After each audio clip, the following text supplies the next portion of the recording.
filled with nothing but the usual flickering lights and shifting shadows. Just as Miguel considered giving up for the night, a familiar figure appeared on the screen.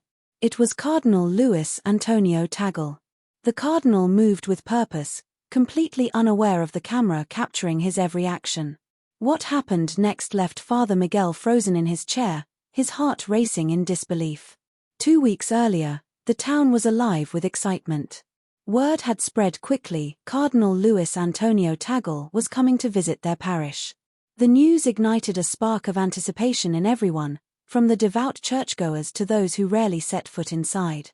His reputation for compassion and humility had reached far beyond the church walls, making him a figure admired by all.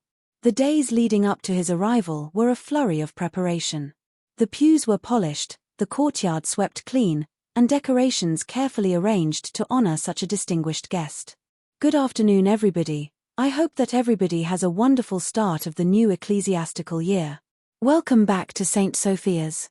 Today we're here with the help of Cosmos Philly to show you what's the newest thing going on here at St. Sophia in terms of our church, Father Miguel announced. Families began arriving hours before the service, eager to secure a spot close enough to see the cardinal in person. The church filled quickly, and soon even the courtyard overflowed with people craning their necks for a glimpse of the man whose presence seemed to carry a sense of hope. Father Miguel stood by the main entrance, fidgeting with his collar. Despite the cool evening breeze, his palms were damp with nerves. He had met Cardinal Tagle before, but this occasion felt different, more significant.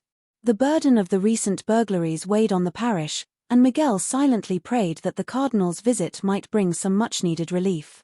The sound of gravel crunching under tires signaled the arrival of the sleek black car. Miguel took a deep breath and stepped forward as the vehicle came to a stop. The cardinal emerged, offering his signature warm smile and a slight bow to the gathered crowd. "Your Eminence," Miguel greeted, bowing deeply. The cardinal's presence seemed to ripple through the crowd like a wave of calm. Parishioners who had been tense and reserved due to the recent crimes now greeted each other with warmth and optimism. It was as if his arrival alone had lifted their spirits. Inside the church, the cardinal moved through the sea of people with ease and grace. He shook hands, offered blessings, and spoke to each person with genuine interest, making them feel seen and valued. Father Miguel watched from the edge of the crowd, filled with admiration. Despite his high rank, Cardinal Tagle carried himself with the humility of a servant. His charisma was as natural as the air he breathed. Yet as Miguel observed, something caught his eye. Clara, the church housekeeper, stood near the side aisle. Normally quiet and composed, she seemed unusually tense. Her hands fidgeted nervously, and she kept glancing toward the cardinal with an expression Miguel couldn't quite place. Was it fear, concern, or something else entirely? It was subtle, but it unsettled him enough to make a mental note to speak with her later. For now, though, the focus remained on the cardinal and the transformative energy his visit brought to the parish. Little did Miguel know, this was just the beginning of a series of events that would challenge everything he thought he knew. Clara lingered in the shadows near the sacristy, her hands clasped tightly together. Her gaze flitted nervously toward Cardinal Tagle, her posture rigid and tense as though she were bracing herself for a moment she dreaded. When the cardinal finally moved closer, she hesitated for a brief second before stepping forward. In a hushed tone, she whispered something to him, her words inaudible from where Father Miguel stood. The cardinal nodded slightly in response, his face a mask of calm revealing nothing of the exchange. Without another word, Clara turned and exited the room abruptly, her pale face etched with an emotion Miguel couldn't quite decipher: fear, perhaps, or guilt. Whatever it was, it unsettled him. Miguel's stomach churned as he tried to make sense of what he had just witnessed. Clara had always been composed and discreet, never drawing attention to herself. Yet here she was, behaving in a way that seemed entirely out of character, especially in the presence of someone as respected and revered as Cardinal Tagle. Miguel attempted to brush off his unease, chalking it up to nerves over the day's important events. But the memory of Clara's fleeting words and the cardinal's cryptic response refused to leave him.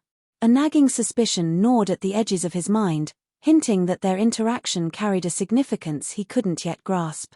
As the evening progressed, Miguel tried his best to focus on his duties, greeting parishioners and ensuring the cardinal's visit unfolded smoothly. Still, his thoughts kept circling back to Clara. What could she have said to the cardinal? Why had she appeared so rattled? Miguel pushed these questions aside, determined not to let his own overthinking spoil what should have been a joyous occasion. It was nearing midnight when the shrill buzz of Miguel's phone shattered the silence of his modest bedroom. Startled, he fumbled for the device on his nightstand, squinting at the screen through blurry eyes. The caller ID displayed the name of the security company responsible for monitoring the recently installed cameras at the church. A cold knot of anxiety formed in his chest. After weeks of uneventful surveillance, a call at this hour could only mean one thing: trouble. "Father Miguel," came the operator's calm yet urgent voice, "we've detected some unusual activity on the church premises. You may want to review the footage from camera 3 near the east corridor." Miguel hung up, his heart pounding. Pulling on a jacket over his night clothes, he hurried toward the small office where the security monitors were housed. The church was eerily silent, its long corridors cloaked in shadows. Moonlight filtered through the stained glass windows, casting fractured colors onto the floor, but the beauty of the scene did little to ease Miguel's growing unease. Once seated in the glow of the monitors, Miguel navigated to the footage from earlier in the evening. At first, the screen displayed nothing out of the ordinary: empty hallways, locked doors, and the stillness that always settled over the church after hours. But as the time stamp crept past 11 p.m., a figure emerged from the shadows, its movements deliberate and cautious. Miguel's breath caught in his throat. The figure stepped further into the frame, and the dim light revealed the unmistakable form of Cardinal Luis Antonio Tagle. Miguel leaned closer to the screen, his pulse quickening. The cardinal's movements were deliberate, almost furtive, as though he were wary of being seen. He paused every few steps to glance over his shoulder, scanning the darkness with a wariness that didn't match the composed, benevolent man Miguel had seen earlier that day. Miguel's chest tightened as he watched the footage unfold. What was the cardinal doing, wandering the church at this hour? The more Miguel watched, the more troubling the scene became. The cardinal's actions were precise, almost as if he were searching for something or someone. Miguel couldn't shake the feeling that there was far more to this late-night excursion than met the eye. And as the footage continued, what he saw next left him gripping the edge of the desk, his unease now fully transformed into alarm. As Cardinal Tagle approached Clarara's quarters, he paused just outside her door. His hand hovered over the doorknob, hesitating for a brief moment. He glanced down the dimly lit hallway one last time, ensuring no one was watching. Satisfied that he was alone, he turned the knob and slipped inside, disappearing into the room. Father Miguel sat frozen, his eyes fixed on the monitor. His mind raced, struggling to reconcile the image of the respected and revered cardinal with a man moving so covertly. A wave of doubt and confusion washed over him. His first instinct was to give the cardinal the benefit of the doubt. Surely there had to be an innocent explanation for his actions. But the secrecy, the cautious glances over his shoulder, and the odd timing, all of it gnawed at Miguel's resolve. He replayed the footage, scrutinizing every detail. The cardinal's movements were deliberate, almost calculated. His behavior wasn't just cautious, it was methodical. Miguel leaned back in his chair, his unease growing with each passing second. The late hour and the cardinal's choice to visit Clarara's room, of all places, didn't make sense. What could he be doing in Clarara's room? Miguel muttered to himself. He tried to brush aside the darker possibilities creeping into his thoughts, but they clung stubbornly, refusing to be silenced. His rational mind sought explanations. Perhaps the cardinal needed something urgent from Clara, or maybe he was delivering news best handled in private. Yet the evidence on the screen suggested otherwise. There was an undeniable air of secrecy in the cardinal's every move. After 30 minutes of replaying the footage and reaching no satisfying conclusion, Miguel turned off the monitor and rubbed his temples. He resolved to keep an eye on the situation, gathering more information before jumping to conclusions. Deep down, though, a gnawing unease lingered. The cardinal's actions hinted at something far more complex than Miguel could yet comprehend. He tried to shake the feeling as he left the office, but the church's corridors seemed darker than usual, the silence more oppressive. Miguel told himself he was doing the right thing by waiting, but a small voice in the back of his mind whispered that his hesitation might come at a cost he couldn't yet foresee. The next morning, sunlight streamed through the stained glass windows, casting warm colors on the church walls.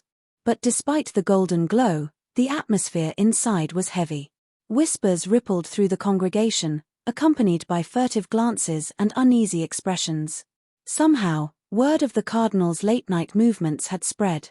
Miguel guessed the source was the security company, though he had hoped the matter would remain contained. Now it was slipping into the parish's collective consciousness, threatening to spiral out of control. "I heard he was seen near Clara's quarters," a woman whispered, her voice barely audible but filled with curiosity. "Surely it's nothing," replied another, though her tone carried an edge of doubt. "Cardinal Tagle is a man of God. There must be an explanation." But not everyone was so charitable. A gruff voice cut through the murmurings. "A man is a man," he said bluntly. "Clergy or not, sneaking around at that hour raises questions." Father Miguel moved through the crowd, his heart sinking with each passing comment. Every word he overheard felt like a stone added to the weight already pressing on his shoulders. He had hoped the incident would remain a private concern, something he could observe quietly while piecing together the truth. Instead, it had become the talk of the parish, threatening to escalate into scandal. The unease was palpable, feeding off the whispers and speculation. Miguel's attempts to reassure himself that he was doing the right thing by waiting and watching began to falter. For the first time, he wondered if he had made a mistake by delaying action. Whatever the truth behind the cardinal's actions, it was clear that the matter was far from contained. And Miguel couldn't shake the feeling that things were about to spiral in ways he wasn't prepared to handle. Father Miguel's uncertainty only deepened. The burden he carried was immense. He couldn't ignore what he'd seen, but confronting Cardinal Tagle without solid evidence felt unthinkable. The cardinal wasn't just a senior clergyman, he was a revered figure in the church. A false accusation could cause irreparable harm not only to Tagle's reputation, but also to the church's image and Miguel's own position. Yet remaining silent weighed